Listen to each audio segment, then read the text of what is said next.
हिंदी याद है या बाबा याद है?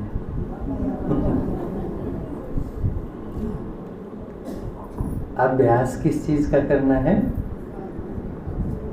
टॉपिक कोई भी हो, बातचीत कोई भी हो, लेकिन याद बाबा।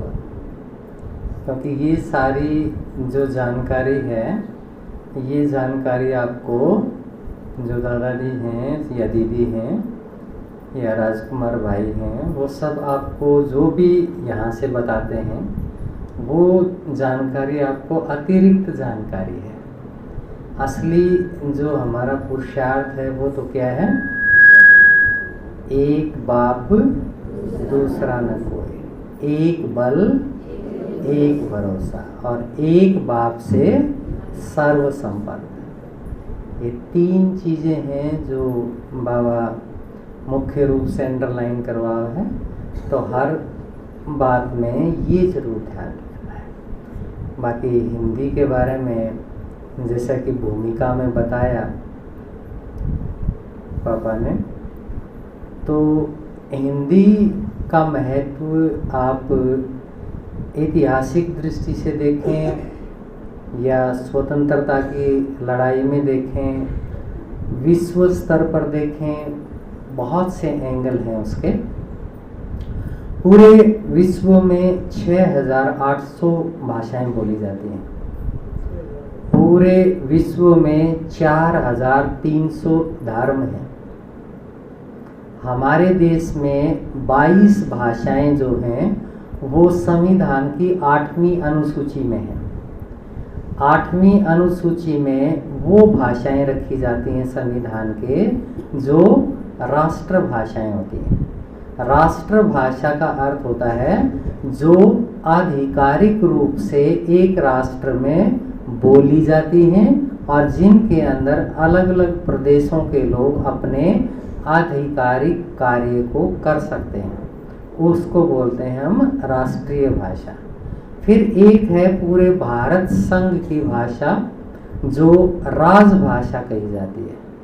14 सितंबर 1949 को जब बाकी सभी चीज़ें डिसाइड की गई कि देश का हमारा जो राष्ट्र ध्वज है वो कैसा होगा, देश का राष्ट्रीय पक्षी क्या होगा, देश का राष्ट्रीय पशु क्या होगा, ये सब चीज़ें जब निर्धारित की गई तो इसके साथ साथ ये भी प्रश्न आया कि किसी देश की अपनी एक राजभाषा भी बहुत ज़रूरी होती है।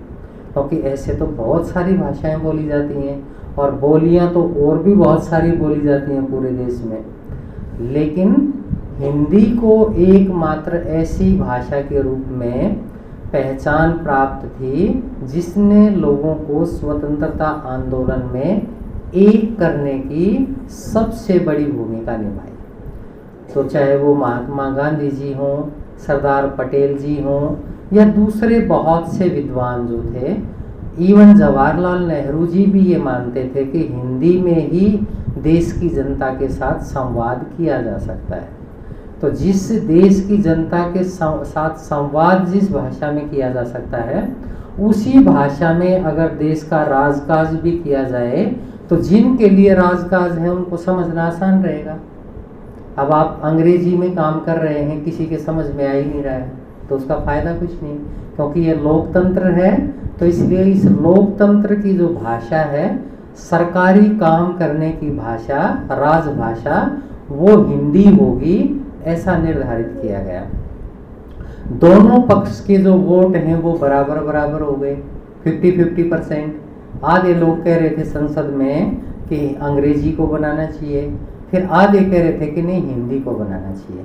फिर हमारे उस समय के जो राष्ट्रपति महोदय थे डॉक्टर राजेंद्र प्रसाद जी, जो बहुत विद्वान व्यक्ति थे और बहुत अच्छे किस्म के राजनेता थे, उनका एक वोट डिसाइडिंग वोट हो गया कि वो जिधर वोट डालेंगे वही भाषा राजभाषा बनेगी। तो उन्होंने भी हिंदी के पक्ष में अपना वोट डालकर हिंदी को राजभाषा बनाया। लेकिन क्योंकि आप लोग जानते हैं कि देश में हमारे गुलामी क्यों हुई, देश में कहीं भी किसी भी आप घर में लगा लीजिए, बाहर का हस्तक्षेप कब होता है? जब घर के लोग उसके अंदर शामिल होते हैं तब जाके होता है, नहीं तो बाहर का कोई भी व्यक्ति प्रवेश नहीं कर सकता है। तो इसी तरह से उसमें जिन लोगों को ये लगा कि नहीं ये तो हिंदी एक तरह से हमारे ऊपर बोझ हो जाएगी और हमारी जो सुपीरियरिटी है, हमारी जो उच्चता है, हमारा जो बड़प्पन है, वो एक तरह से उसको बराबर होना पड़ेगा दूसरों के साथ, तो उन्होंने फिर क्या प्रोविज़न किया कि जब तक देश में हिंदी का प्रचार प्रसार होकर ये सब की जन भाषा नहीं बन जाती है, तब तक अंग्रेजी में 15 साल काम चलता रहेगा। उसके बाद इस नियम की फिर से समीक्षा होगी। वो समीक्षा आज तक हो रही है क्योंकि वो लोग चाहते हैं कि वो बनी रहे, इसलिए कामकाज उसमें भी चलता है, हिंदी में भी चलता है। अभी की स्थिति के हिसाब से सरकार की जो मंशा है, सरकार की जो इच्छा है, वो हिंदी को अधिक से अधिक लागू करने की इच्छा है। और उसमें सरकार, क्योंकि हम तो सरकारी विभाग में काम करते हैं तो पता लगता है, उसमें उनकी इच्छा के अनुरूप बहुत ज़्यादा काम अभी हिंदी में होता है। और हिंदी की इम्पोर्टेंस क्यों है, उसका महत्व क्यों है ज़्यादा? जैसे पापा ने बताया कि 5 मुख्य भाषाएं हैं पूरे विश्व के अंदर, 5 में से तीसरे नंबर पे हिंदी है, पहले नंबर पे अंग्रेजी है। क्यों अंग्रेजी पहले नंबर पे क्यों है? एकता भी बैठी है इसमें, कौन बताएगा? और बहुत से हैं जो छोटे बच्चे हैं वो भी पढ़ते होंगे। अंग्रेजी भाषा 150 करोड़ लोग बोलते हैं पूरे विश्व में, 150 करोड़ लोग बोलते हैं। क्यों बोलते हैं, कौन बताएगा? अंग्रेजी किसकी भाषा थी? अंग्रेजों की भाषा थी। अंग्रेजों का शासन कहाँ था?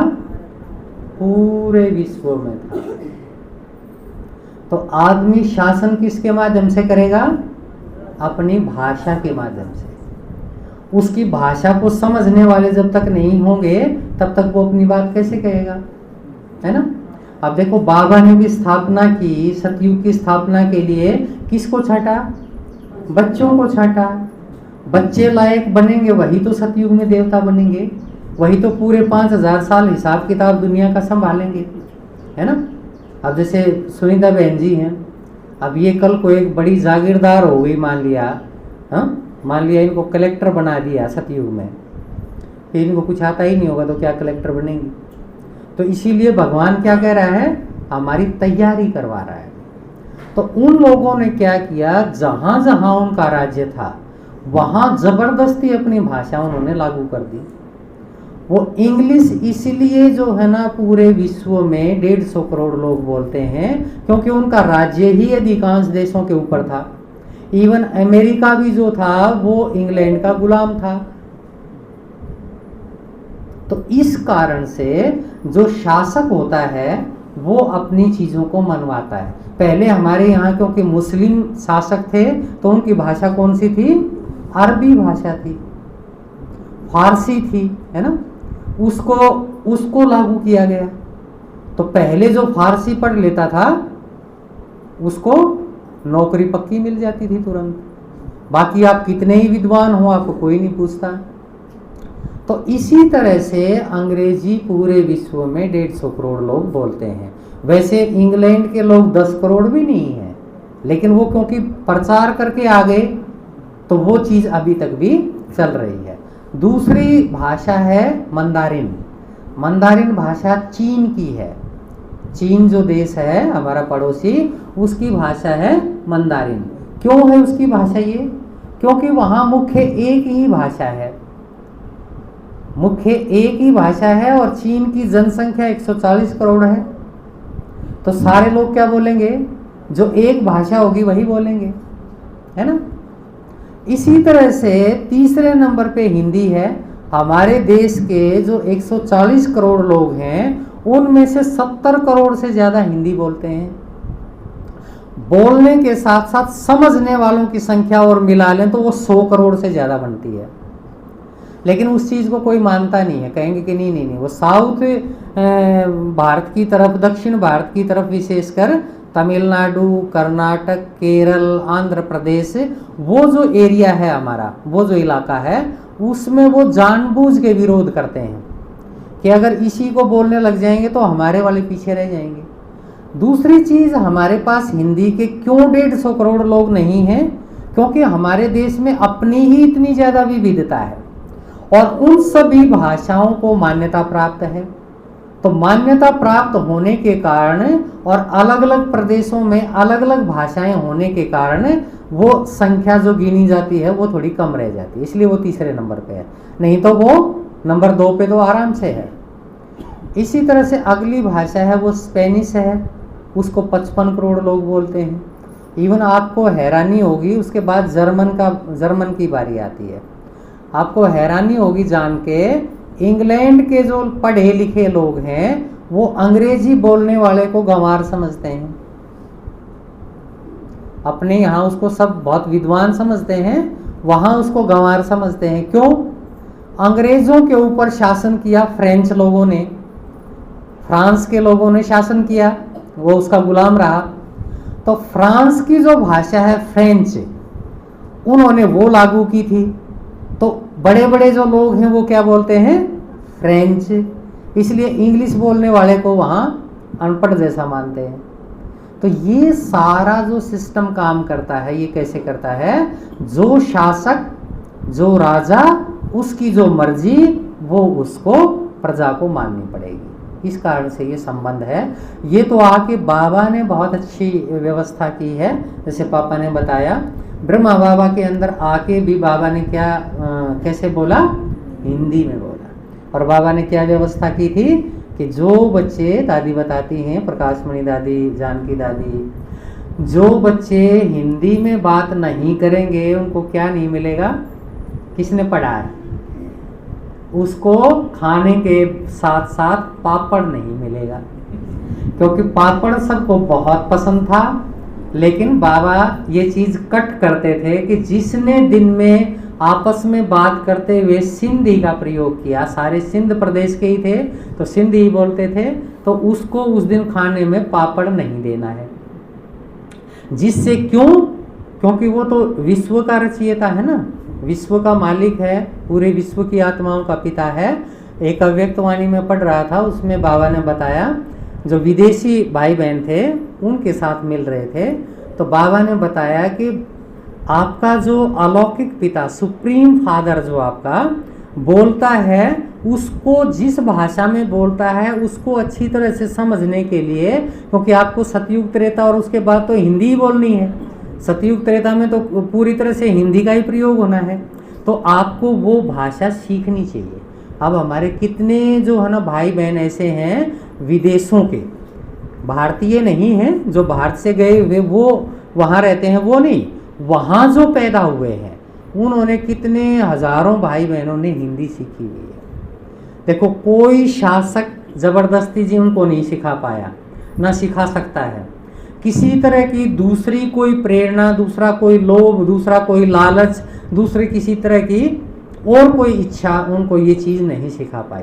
लेकिन हमारा पिता भगवान है, उसने बताया कि जो आपका पिता बोलता है उसको अच्छी तरह से, क्योंकि अब जैसे मैं बोल रहा हूँ आपको उस चीज़ में कितना अच्छा लग रहा है, समझ में आ रही है, इसलिए अच्छा लग रहा है ना।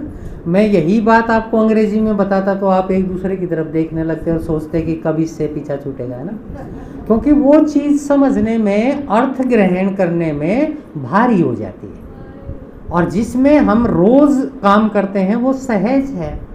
तो ये हमारा बहुत बहुत बड़ा भाग्य तो है ही कि भारत में भगवान आए, हमारे इतने नज़दीक आके रह रहे हैं। इसके साथ साथ बोलते भी उसी भाषा में हैं, नहीं तो अब इंग्लिश में बोलते तो हमारी सारी जो माताएं हैं वो तो बेचारी कभी समझ ही नहीं पाती, और समझ के, सीधा समझ के, सुन के जो रस आता है वो नहीं आ पाता है।